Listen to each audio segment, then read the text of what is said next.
Before making any adjustment to the bypass valve, you'll want to install brand new filters and a new filter bag.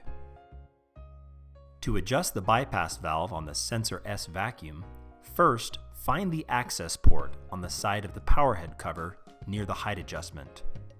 With the vacuum in the upright position, insert a small flat blade screwdriver into the port until it rests on the bypass valve. You'll feel a springing action when the screwdriver has reached the adjustment point. Rotate the screwdriver slowly until it falls into the groove in the bypass valve. Now, remove the hose from the wand and cover it about 3/4 of the way at the end of the hose. With the vacuum powered on, turn the screwdriver counterclockwise to decrease the sensitivity of the bypass valve, making the light come on later. And, if necessary, clockwise to make the bypass valve more sensitive, making the light come on sooner.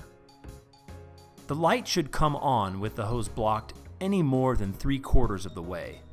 The light should not come on with the hose blocked less than 3/4. Make small adjustments, and you must withdraw the screwdriver slightly after turning to check the adjustment. If you're not able to get the light to ever go off regardless of the adjustment, the bypass valve likely needs to be replaced. Please see our bypass valve replacement video for further assistance.